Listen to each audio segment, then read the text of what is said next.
Hello students, আজকের আমরা ইতিহাসের ওপরে বেশ কিছু গুরুত্বপূর্ণ প্রশ্ন নিয়ে আলোচনা করব।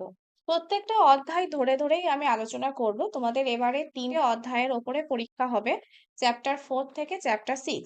তো এই 3টে চ্যাপ্টারের ওপর যা যা গুরুত্বপূর্ণ প্রশ্ন আছে সেগুলো বলবো। তাহলে চলো শুরু করা যাক, এবং অবশ্যই ক্লাসটা বন্ধুদের সাথে শেয়ার করে দাও। আর এই চ্যানেলে তোমরা প্রত্যেকটা অধ্যায়ের ওপরে ক্লাস এবং প্রশ্ন উত্তর পাবে, তার জন্য অবশ্যই চ্যানেলটিকে সাবস্ক্রাইব করে রাখো, যাতে তুমি ক্লাসের নোটিফিকেশনগুলো পেতে পারো। এছাড়া হোয়াটসঅ্যাপ গ্রুপেও জয়েন থাকতে পারো, সেখানে ভিডিও আপডেট পেয়ে যাবে। তোমাদের চ্যাপ্টার 4, সংঘবদ্ধতার গোড়ার কথা। এই অধ্যায়টাতে 3টে টপিক আছে। একটা হচ্ছে সিপাহী বিদ্রোহ, সেকেন্ড সভা সমিতির যুগ, এবং লাস্ট হচ্ছে রেখায় ও লেখায় জাতীয়তাবাদের বিকাশ।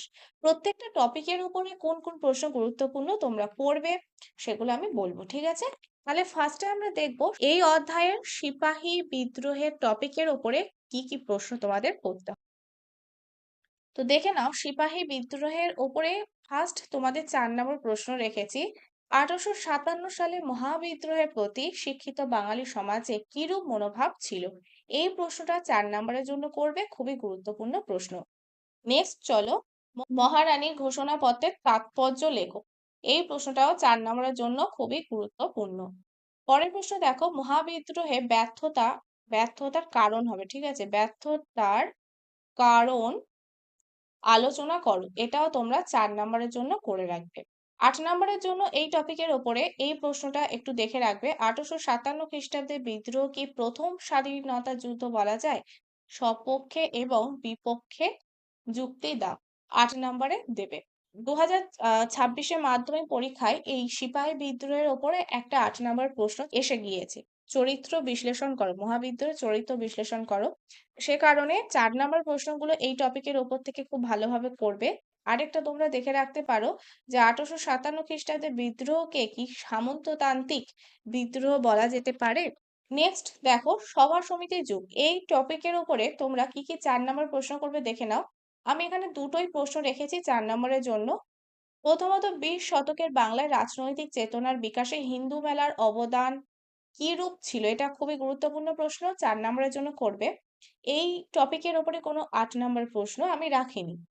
নেক্সট 4 নম্বরের প্রশ্ন দেখো, ভারত সভা প্রতিষ্ঠা ও বিকাশে সুরেন্দ্রনাথ ব্যানার্জির ভূমিকা আলোচনা করো।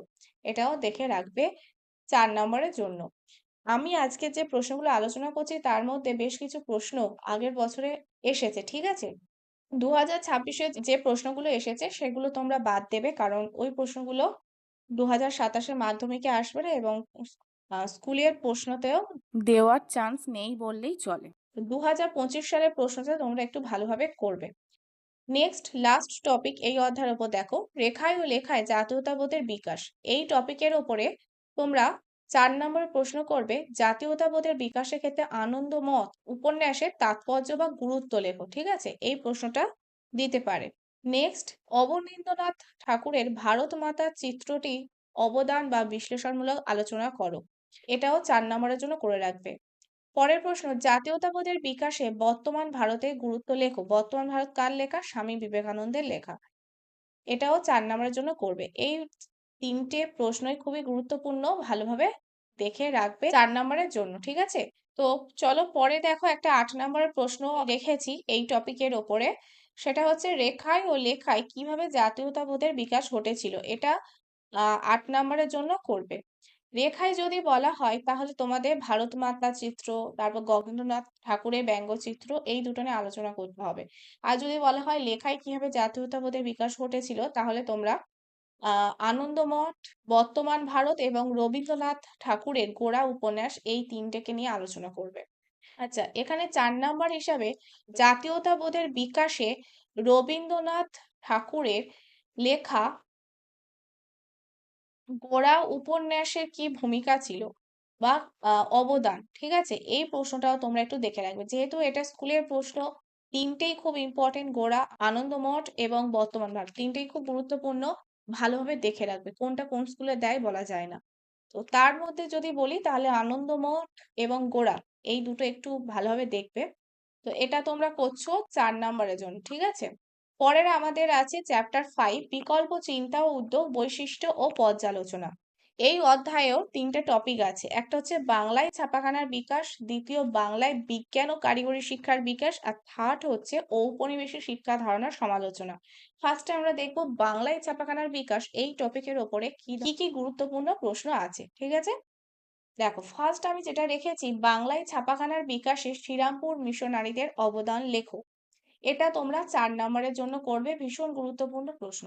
2025-এ এই প্রশ্নটা মাধ্যমিক পরীক্ষায় এসেছে, সেই হিসেবে তোমাদের কাছে আরো ইম্পর্টেন্ট। পরের প্রশ্ন দেখো, বাংলায় শিক্ষার বিকাশে ছাপাখানা কিরূপ ভূমিকা ছিল, এটাও দেখে রাখবে। নেক্সট, বাংলায় ছাপাখানার বিকাশে ঈশ্বরচন্দ্র বিদ্যাসাগরের কি অবদান ছিল বা কি ভূমিকা ছিল, এই প্রশ্নটা 4-এও দিতে পারে, 8 নম্বরেও দিতে পারে। আমি বলবো 8 নম্বরে করে রেখো, কারণ 4 নম্বরে যদি দেয় তাহলে পয়েন্ট কমিয়ে তোমরা ছোট করে লিখতে পারবে 4 নম্বরে। এই প্রশ্নটা তোমাদের 2025-এ এসেছিল একটু অন্যভাবে। বাংলা ছাপাখানার বিকাশে ঈশ্বরচন্দ্র বিদ্যাসাগরের বহুবিধ কর্মপ্রচেষ্টার সংক্ষিপ্ত পরিচয় দাও। ঠিক আছে, এইভাবেও দিতে পারে। এটা 2025-এ এই প্রশ্নটা তোমাদের 8 নম্বরে এসেছিল। 8-এই দেখে রাখবে, 4-এ দিলে আশা করি তোমরা লিখতে পারবে। নেক্সট দেখো, বাংলায় বিজ্ঞান ও কারিগরি শিক্ষার বিকাশ। আমি লাস্টে গিয়ে একটা ছোট্ট রিক্যাপ করে দেবো যে কোন লেসন থেকে কটা করে 4 নাম্বার এবং 8 নাম্বার প্রশ্ন থাকছে। দেখো ফার্স্ট প্রশ্ন রেখেছি, বাংলায় বিজ্ঞান শিক্ষার বিকাশে Indian association for the cultivation of science এর অবদান লেখো। এটা তোমরা 4 নাম্বারের জন্য খুব ভালোভাবে করবে। এই প্রশ্নটাও তোমাদের 2025-এ এসেছে, সেই হিসেবে খুবই গুরুত্বপূর্ণ প্রশ্ন, ভালোভাবে দেখবে। নেক্সট, বিজ্ঞান শিক্ষার বিকাশে বসু বিজ্ঞান মন্দিরের অবদান লেখো।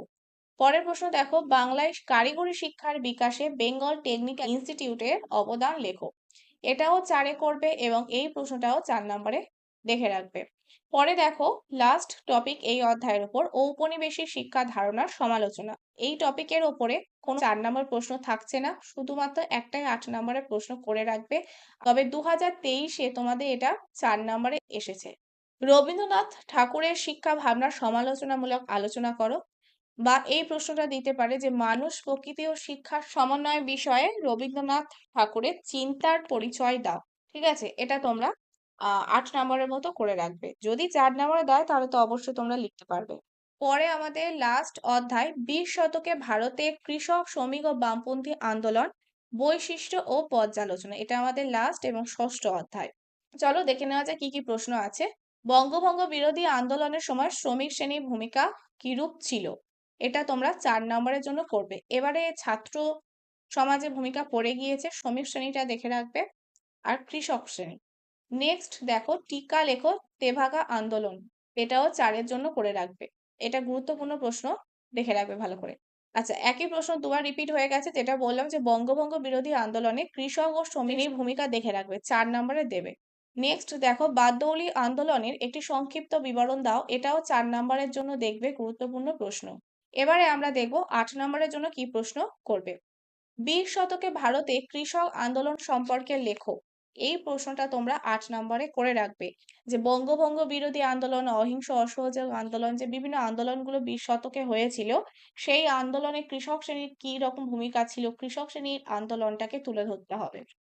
নেক্সট দেখো, 20 শতকের ভারতে উপনিবেশ বিরোধী আন্দোলনে বামপন্থীদের ভূমিকা কিরূপ ছিল তা আলোচনা করো। এটাও 8 নম্বরের জন্য দেখে রাখবে। আরেকটা দেখবে, অহিংস অসহযোগ আন্দোলনের সময় কৃষক আন্দোলনের বিবরণ দাও। এটাও গুরুত্বপূর্ণ প্রশ্ন, 4 নম্বরের জন্য দেখবে, দুটো 8 নাম্বার এবং এটা 4 নাম্বার। আরেকটা কথা বলে দিই, এই অধ্যায়ের ওপরে কিন্তু বেশ কিছু ক্লাস আমি করিয়েছি, তোমরা চাইলে দেখে নিতে পারো। সেই ক্লাসগুলোর লিংক এই ক্লাসের ডেসক্রিপশনে দেওয়া থাকবে।